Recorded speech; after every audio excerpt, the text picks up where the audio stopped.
할렐루야. 네. 주일에 오신 여러분들 주님의 이름으로 축복하고 환영합니다. 네.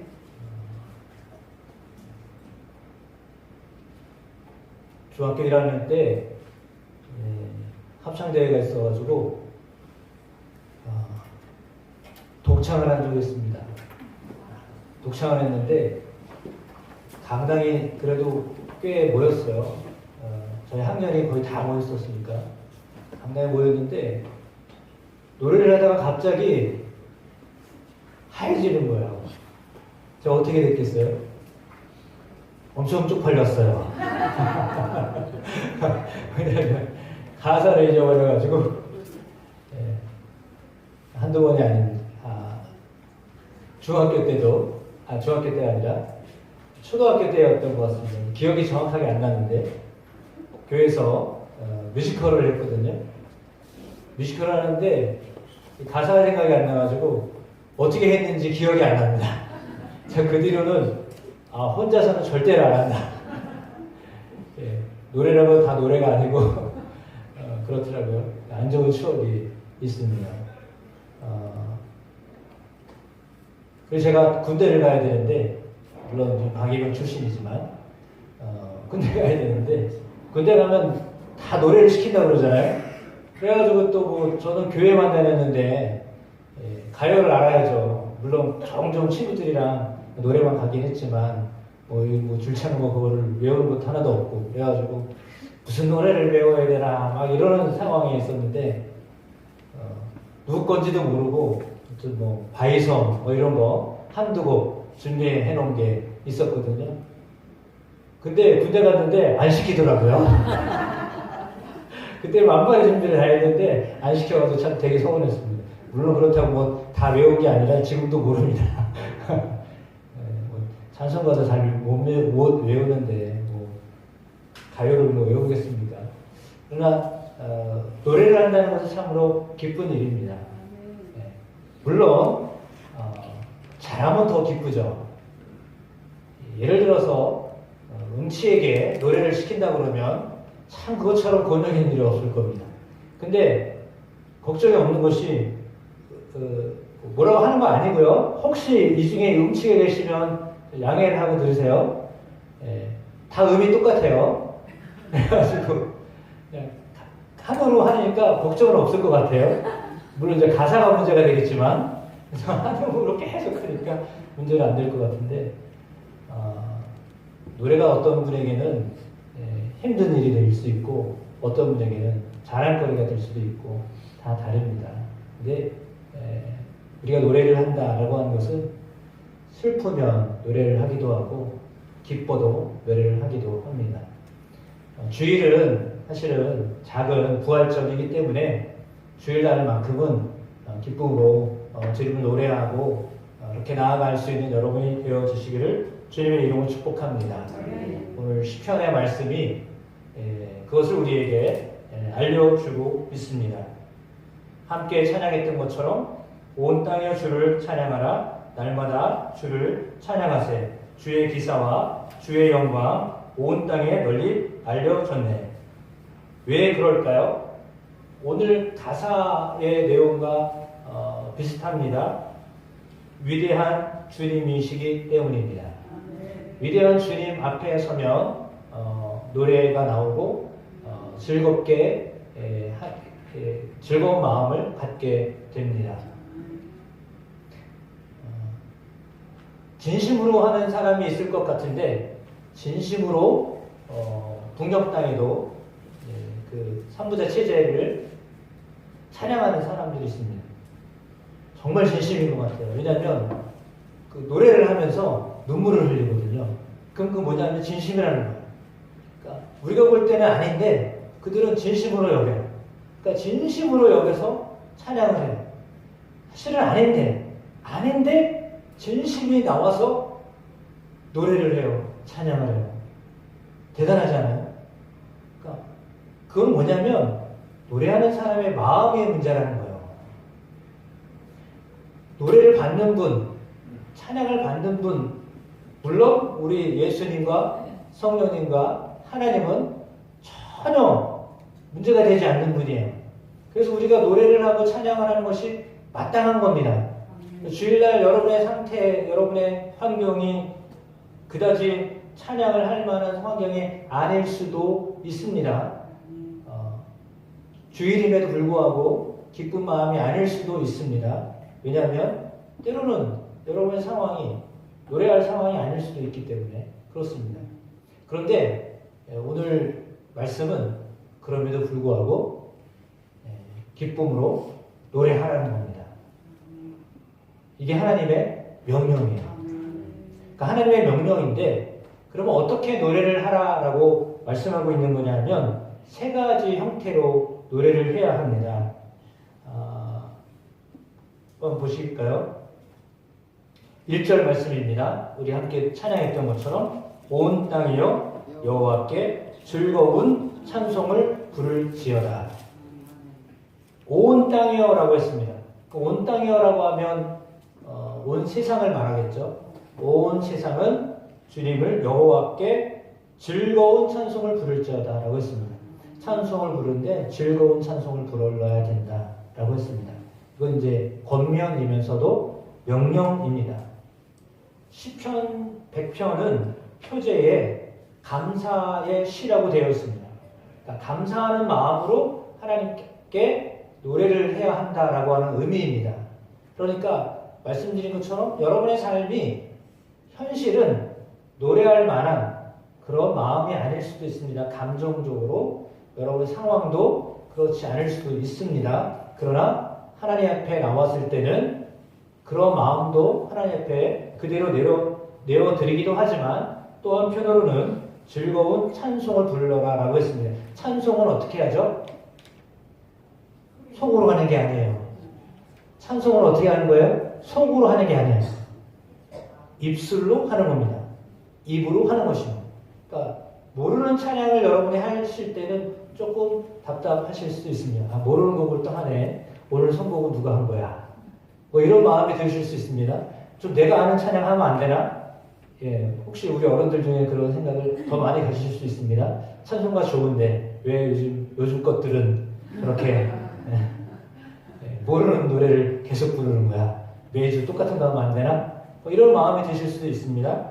근데 그럼에도 불구하고 찬양에 동참하시길 축복합니다. 그러니까 이제 왜냐하면 오늘 하나님이 즐거운 찬송을 부르라고 권면하시기 때문입니다. 그러니까 입술로 그 뭐냐면 소리를 내서 하라는 얘기입니다. 기본적인 얘기지만 소리가 나서 내 소리가 내 귀에 들릴 정도로 그렇게 찬송을 하시기를 축복합니다. 그러니까 찬송할 때는 내 소리가 내 귀에 들려야 돼요. 그 정도로 찬송하셔야 돼요. 적어도. 그래서 옆 사람이 내 소리를 들으면 어떨까? 그래도 걱정하지 마십시오. 여기는 뭐 평가하는 곳이 아니기 때문에 음이 틀렸다고 해가지고 뭐라고 할 사람이 한 사람밖에 없습니다. 누군지 몰라요. 갑자기 고개를 드는 사람인 것 같은데 그러니까 누가 평가하지는 않습니다. 왜냐하면 찬송을 부른다는 것은 마음으로 하는 것이지 그러나 마음을 표현을 해야 되잖아요. 마음을 표현을 해야 되는데 입술로 표현하라는 얘기입니다. 옆에 있는 분한테 이렇게 표현했으면 좋겠습니다.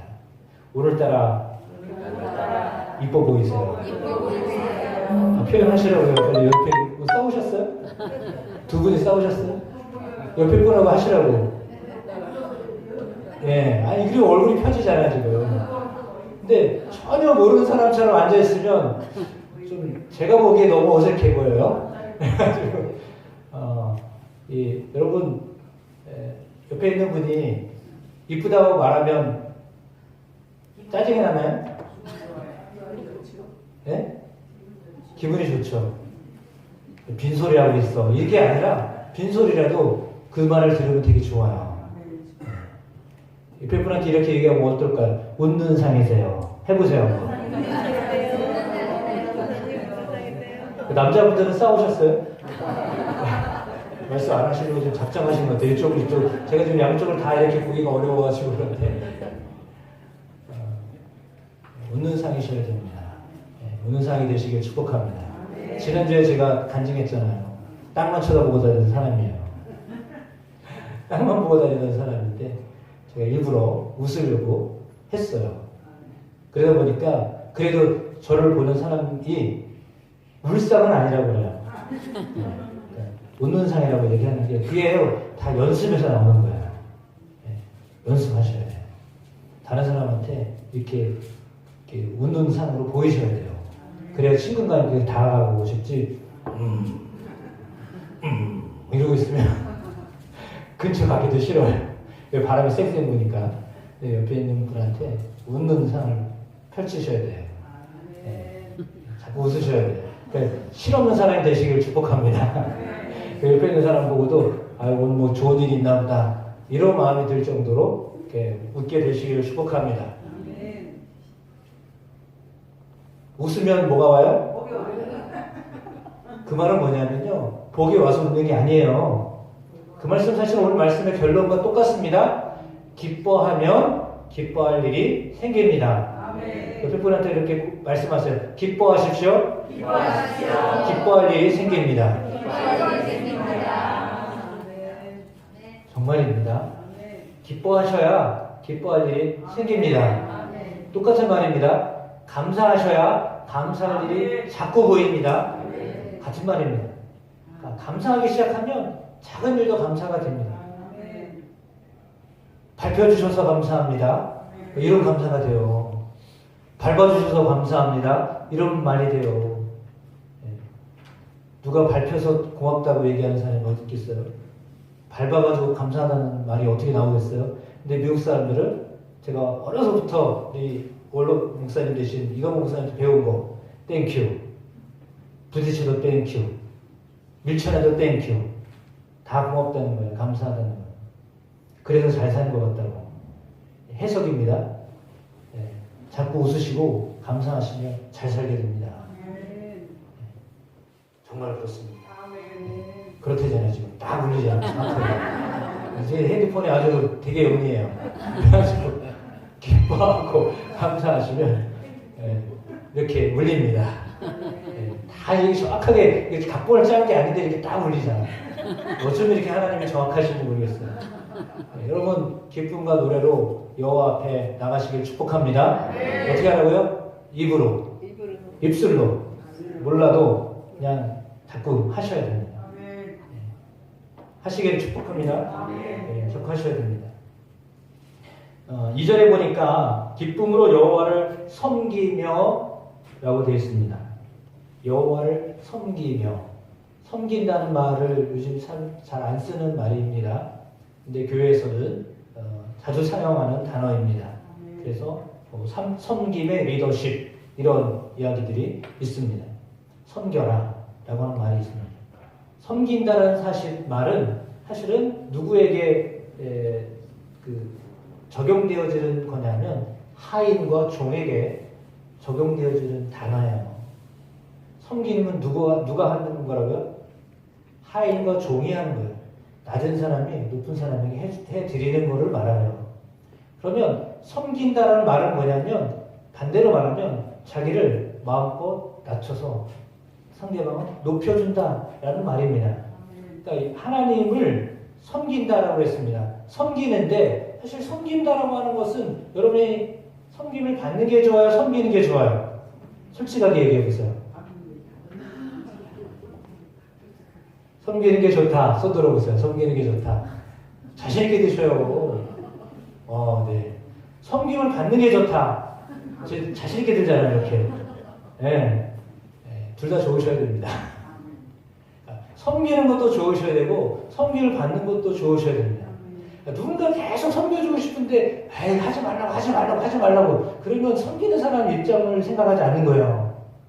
섬기고 싶으면 섬기도록 허락을 해주셔야 돼요. 예를 들어 이제 명절이잖아요. 그러면 누가 선물을 가져오면 좋겠어요? 안 가져오면 좋겠어요?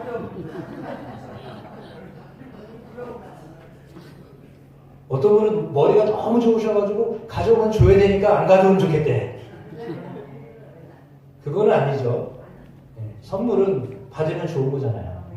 그렇잖아요. 선물 받으면 정말 좋아요. 행복해요. 명절은 그래서 행복한 거예요. 왜? 선물을 받기 때문에.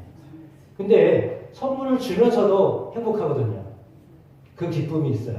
섬기면서 기쁨이 있거든요. 신앙은 그 기쁨이 있는 거야. 그러니까 섬겼는데 너무 좋은 거야. 섬겼는데 너무 좋아요. 여러분들이 지난달부터 새 교회를 섬기시잖아요. 그래서 주보에다가 이렇게 실어드렸어요. 한빛교회, 매너교회, 그다음에 강신 동문회 이렇게 섬기세요. 여러분이 섬기시는 거잖아요. 그래서 섬긴다. 이 교회를 섬기고 있습니다. 동문회를 섬기고 있습니다.라고 해서 이제 주보에 실어드렸어요. 저는 너무 기뻤어요. 너무 좋아요. 물론 하는 여러분들은 조금 힘드실 수 있어요. 왜냐하면 그걸 위해서는 또 일부를 또 생활비에서 떼셔야 되니까 그렇습니다. 그러나 그렇게 하시면 하나님이 또 여러분의 삶에 은혜를 더하실 줄로 믿습니다. 섬기면 섬김을 받는 사람들이 이렇게 매우 성장하고 흐뭇해합니다.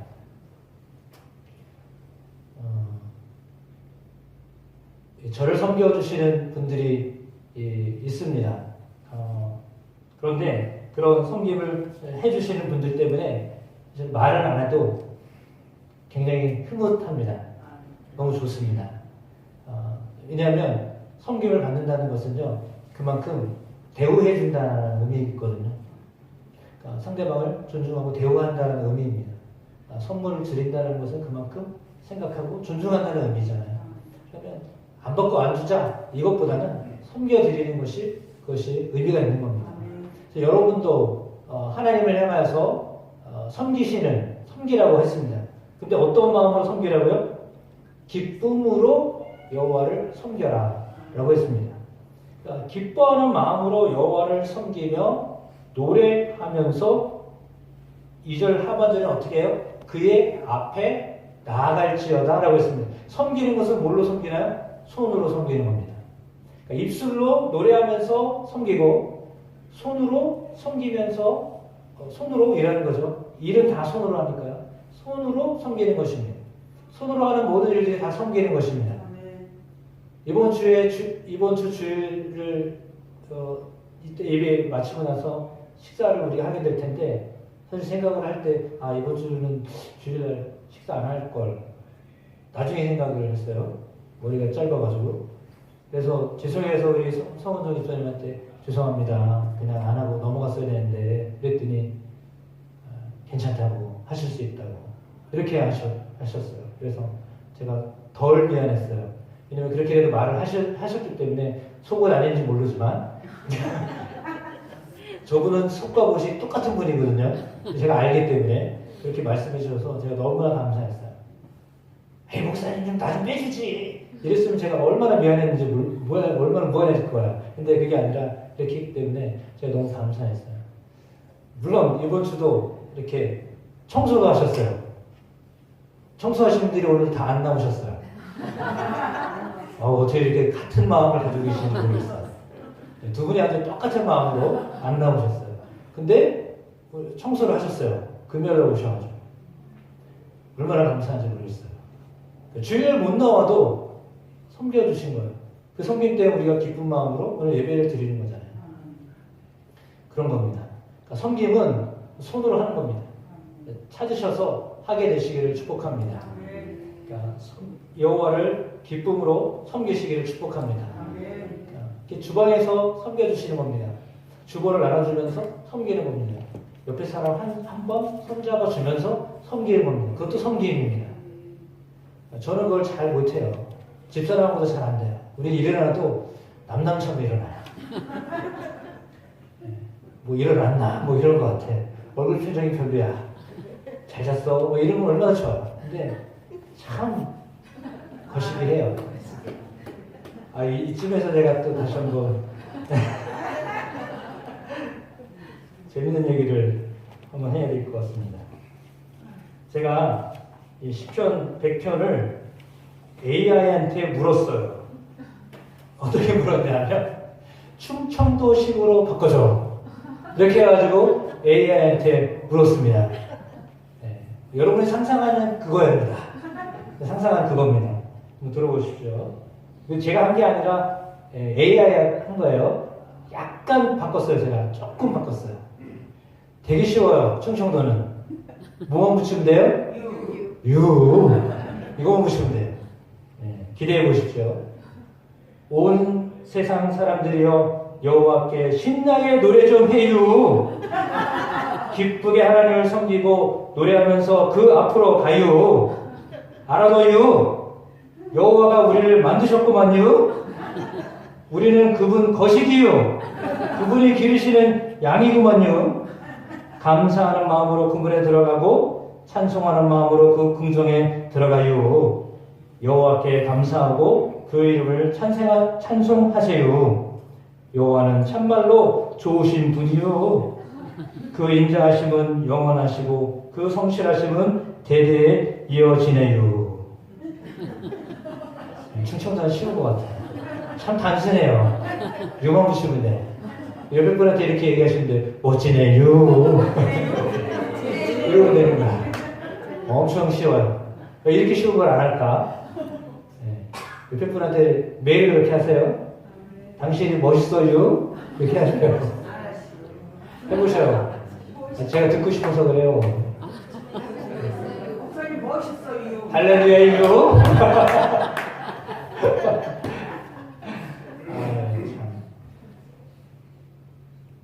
기쁨이 있어야 되기 때문에 참 제가 이걸 만들어내려고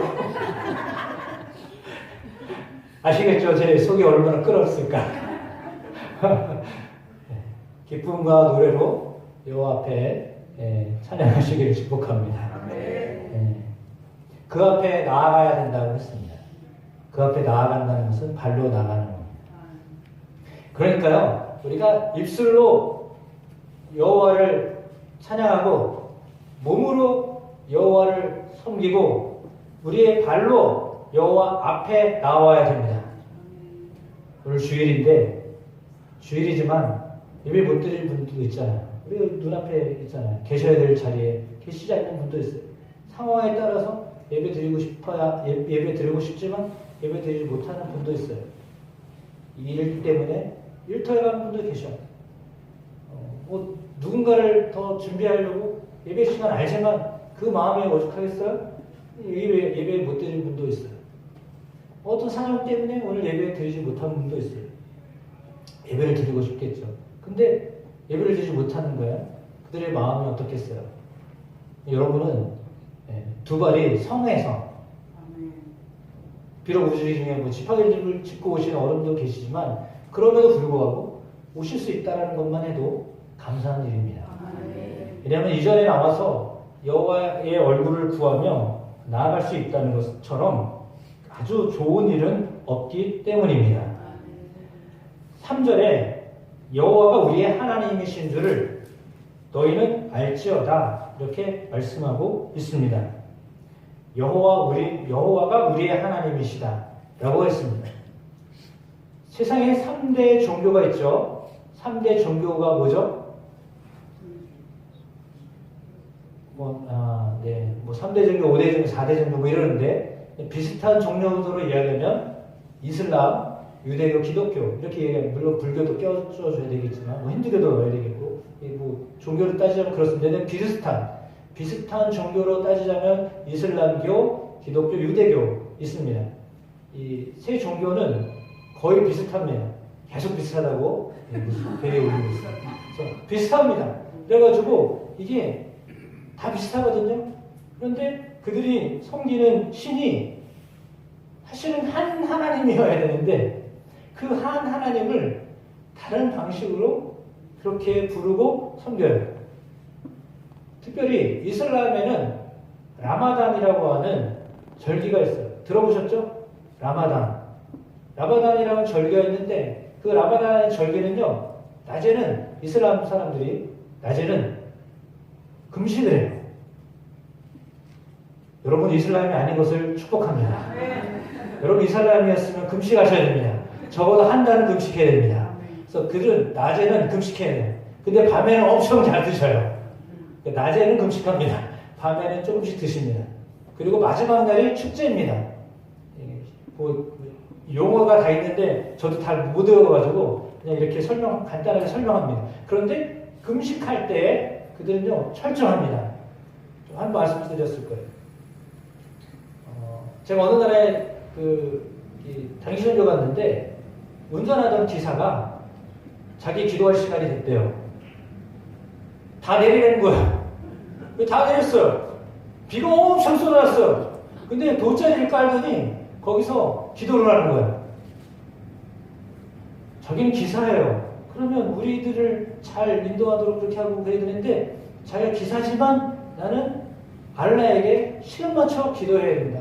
그래가지고 운전하다가 말고 손님들 다 나가는 거 하고서 자기는 비를 쫄딱 맞고 바깥에서 기도를 드리는 거야. 그래서 충격을 받았어요. 저에게 건축할 때도 이슬람 사람인 거 분명합니다. 거의 기도 시간이에요. 그 사람도 돗자리를 깔고 왔어요. 제가 봤거든요. 점심시간에 안 먹었어요. 라마단 금식 기간이었기 때문에 밥을 안 먹어요. 그리고 늦은 시간이에요. 출발해서 가야 돼요. 근데 시간이 됐어요. 돗자리를 깔고 기도를 합니다. 제가 깜짝 놀랐어요. 아니, 교회 건축하러 온 사람이잖아. 최소한 양심은 있어야 되지 않나? 이런 생각을 제가 가졌거든요. 근데 그 사람은 그게 신경 안 쓰는 거야. 내가 내 할 일을 한다. 그러니까 사실은 어떻게 보면은 믿는 사람이 법당 나와가지고 찬송하는 거랑 마찬가지야. 근데 그게 좀 기분은 안 좋았는데 한편으로는 도전이 됐어요. 아, 이렇게 철저하게 지켜야 되는 거구나. 그럼 왜 그럴까요? 그 억지로 하는 게 아니에요. 진심으로 하는 거예요. 그럴 때 이렇게 할 수 있는 거예요. 진심으로 하니까요. 그렇게 어디를 와서도 그렇게 메카를 향하여서 돗자리 깔고 기도할 수 있는 거예요. 여러분은 하나님을 어떻게 섬기시나요?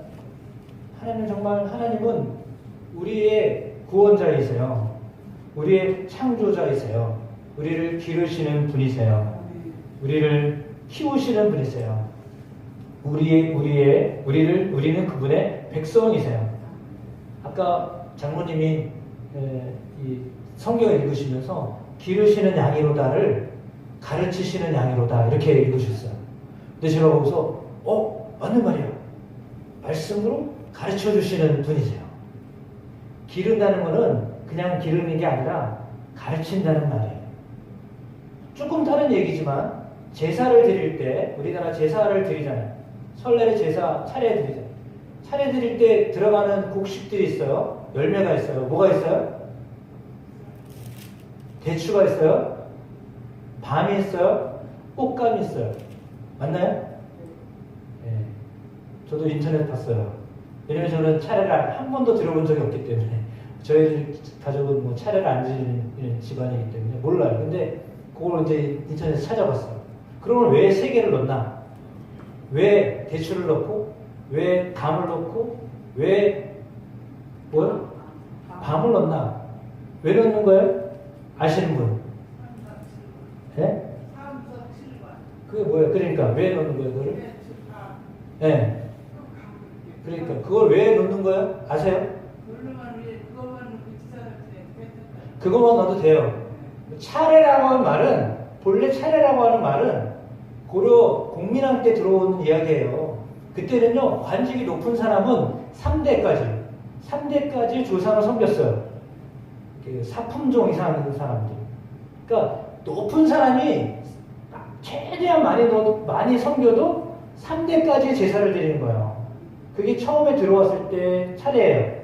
그리고 원래 차례라는 말은 차를 드린다는 말이에요. 차로 제사를 드린다는 말이에요. 거기서 나온 거예요. 근데 시대가 바뀌면서 조선시대에 들어오면서 조선시대 말기에 들어와가지고는 이게 양반들이 하는 걸로 바뀌었어요. 그러니까 양반이면 다. 근데 양반이 거의 다 양반이야. 어떻게 됐는지. 조선 말에는요 대부분 양반이었어요. 그 양반들이 어디까지 지켰냐면요 4대까지 지켰어요.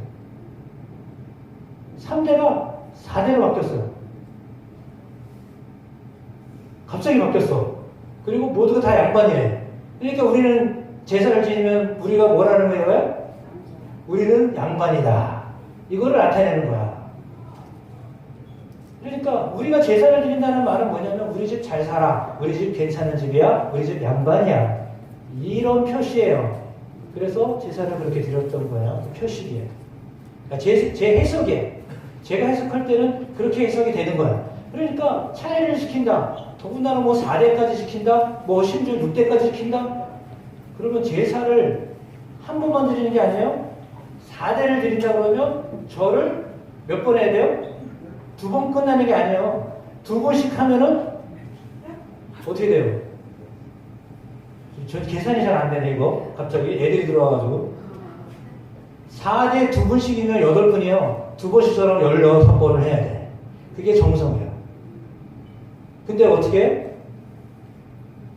한 번 하고 끝내잖아. 본래는 그렇게 해야 되는 거야. 지키는 게. 근데 기독교는 그게 있어요, 없어요? 그래서 저희 아버님은 군대에서 예수님을 영접하고 나서 차례 의미 없다. 우리는 없다. 그래가지고 그 뒤로 기독교로 바꿨어요. 예, 차례를 지키는 것은 별 의미 없다. 오히려 하나님을 섬기는 게 낫다. 그래서 저희는 그 뒤로 차례를 안 지냅니다. 그냥 예배를 드립니다. 예배를 드린다고 해서 무식한 게 아니라 하나님을 섬기는 것 안에 다 들어가 있습니다. 그러면 왜 그것을 합니까? 차례를 왜 지키죠? 몸으로 하는 걸 설명하다 지금 여기까지 온 거예요. 절을 하잖아요. 섬기는 걸 얘기하는 거예요. 효도한다는 것을 말하는 거예요. 보이지 않아요. 누군지도 몰라요. 이름도 몰라요. 근데 그 조상들을 내가 섬깁니다. 라고 하는 의미로 절을 하는 거예요. 절은 그런 의미예요. 내가 섬깁니다. 내가 존중합니다. 아, 우리 조상님이 계셔서 내가 있군요. 감사합니다. 날 있게 해주셔서 너무 고맙습니다. 그 부모님에게 하듯이 보이지도 모르고 알지도 못하는 그 조상을 향하여서 절하는 거예요. 그러면 여러분 조상의 누구예요? 여러분 아셔요? 조상의 조상은 누구예요? 아셔요? 몰라요. 이름도 몰라. 계속 올라가면 어디까지 가야 돼요? 여러분 박씨는 박씨의 시조 있잖아요. 그분이에요. 김씨면 김씨 그분이에요. 이씨면 이씨 그분이에요. 그분에서부터 나오는 거잖아요. 그분으로 인하여 여러분에게 생긴 거잖아요. 맞죠? 그럼 사실 그분을 찾아야죠. 그래서 시제를 지내는 거야. 의미를 알고 해야 되는데 그냥 막 해야 된다고 생각하죠. 그러면 저는 기독교인이고 목회자니까 저는 그렇게 생각합니다. 그럼 그분을 얘기한 분은 누굴까요? 우리 조상의 조상을 얘기한 분은 누구냐고요? 그분을 알지 못하면 조상을 알아도 의미가 없는 거예요. 왜요? 다시 설명합니다. 밤은 떨어졌어요. 밤이 생밤이 떨어졌어요. 제가 쉽지 않은 밤들이 여기 있어요. 근데 막 났어요. 3년 4년 지나니까요 열매를 맺혀요. 진짜 지난 해에는 요만한 게 열렸어요. 그래서 열심히 키웠어요. 제가 그게 밤나무인지도 모르고 그냥 키웠어요. 근데 보니까 나중에 보니까 밤나무더라고요. 처음에는 별거 아니었어요. 근데 막 났어요. 왜 그럴까요? 이 생밤이 들어가서 자리를 잡고서 키워 올린 거예요. 그 밤은요, 나무가 커도요, 그 밑에서 그대로 생밤이에요. 그 원리래요. 아유, 우리 밤을 농사 짓는 분 앞에서 제가 문자를 썼습니다. 그 원리예요. 그래서 밤은 떨어지면 그대로 있고요. 그 위에서 또 자라는 거예요. 이렇게 엄청난 큰 나무가 돼도요. 생밤 그대로 있대요. 그래서 그만큼 번식을 해라. 그런 의미로 밤을 올리는 거예요. 감나무 심는다고 감이 나오나요? 고엽나무가 돼요. 고엽나무에 감나무 가지를 접붙여야 돼요. 그래야 감이 붙여요. 그거는 가르침을 이야기하는 거예요. 꺾이는 아픔이 있잖아요. 상처가 나잖아요. 공부하는 것은요, 상처가 있는 거예요. 잘 들으세요. 우리 학생들 잘 들어왔어요, 지금. 공부하는 것은 힘든 거야. 왜? 나에게 상처가 나는 거야. 고엽나무에 감나무 가지를 접붙여서 자라잖아요. 그러면 밤나무가 되는 거예요. 밤 열매를 맺혀요. 죄송합니다. 감나무가 되는 거예요. 그래서 감나무를 접붙여야 돼요. 그건 가르침이에요. 공부예요. 교훈이. 그거는 아파요. 힘들어요. 그런 거예요. 그러나 그것이 유익해요. 그래서 공부를 하셔야 돼요. 아픔이 있어요. 공부하는 만큼 아픔이 있어요. 그러나 그만큼 성장하는 거예요. 거기 열매가 맺혀요. 공부하는 만큼 열매가 맺혀요. 열심히 공부하면 공부에 열매가 맺혀요. 감을 생각하면서 나는 감보다 못한 사람인가? 예. 그렇잖아요. 감은 접붙임 받아가지고 잘하잖아. 열매를 맺히잖아. 그 여러분 공부하면 공부에 대한 열매를 맺혀야죠. 그것이 어떤 공부이든. 그렇죠? 어떤 공부이든 상관없어요. 예. 뭐 예를 들어 판사만 공부한 게 아니에요. 옛날에 딸딸하라고 하던 그 음악하는 사람들 요즘에 돈 더 잘 벌어요. 예. 무용하고 음악하는 사람들이 돈 다 잘 벌고 유명해져요. 차라리 그게 지금은 그게 대세일지도 몰라요. 그것도 공부예요. 그러니까 교육하고 훈련하고 하는 것은요 힘든 거예요. 그러나 그걸 하면 열매가 맺히게 돼 있어요. 그게 어디에서? 감나무에서 배우는 거야. 그래서 감을 놓는 거야. 애들한테 가르쳐라.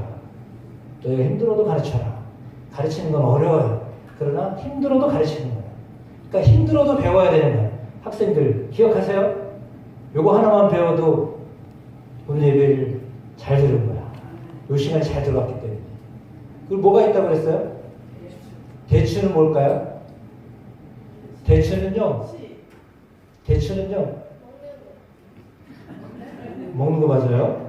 근데 대추는 뭐냐? 자손 대대 번창하는 걸 의미해요. 대추가 올라오면 꽃이 피는데 다 열매가 맺혀요. 떨어질지언정 꽃이 피면 다 열매가 맺혀요. 그게 대추래요. 틀리면 제가 틀린 게 아니라 인터넷에 그렇게 나와 있어요. 제가 공부한 거예요. 그러니까 대추는 다 열매를 맺혀요. 올라오는 꽃마다 다 열매를 맺혀요. 떨어질지언정 열매가 맺혀요. 그만큼 자손을 번성해라 라는 의미로 대추를 한 거예요. 아시겠죠? 뭘 알고 제사를 드려야지. 아니, 그렇게 하려고 한 게 아니라 그 의미는 뭐냐면 그건 뭐예요? 그럼 사실은 조상을 섬긴다는 말은 뭐예요? 나와 내 후손들이 잘 되기를 원하는 마음에서 섬기는 거야. 결론은 그거야. 결론은 뭐예요? 우리 후손들이 번창하고 잘 되기를 원하는 거야. 그들이 잘 배움을 받아서 훌륭한 사람이 되기를 원하는 마음으로 제사를 드리는 거야. 그 마음이 그럼 어디 있어요? 사실은 효도하는 부모에게 있는 게 아니라 자식에게 있는 거야. 솔직히 그렇잖아요?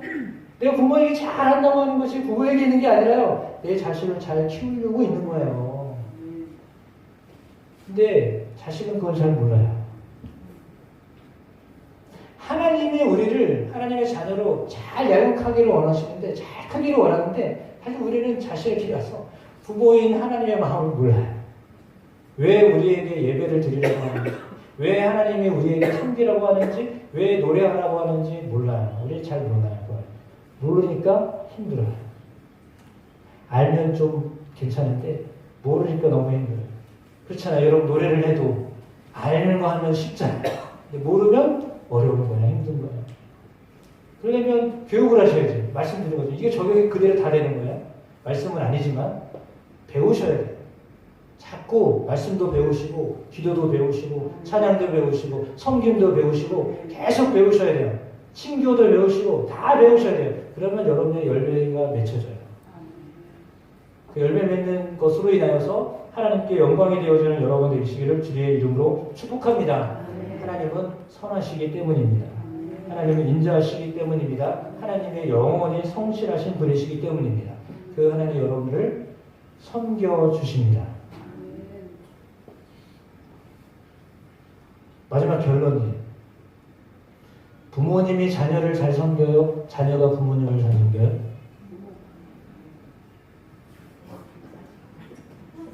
네? 누가 누구를 잘 섬겨요? 부모가 자녀를 잘 섬기는 거예요. 우리가 아무리 자식이 부모를 섬긴다 해도 부모가 자녀를 섬기는 것만큼 못 섬겨요.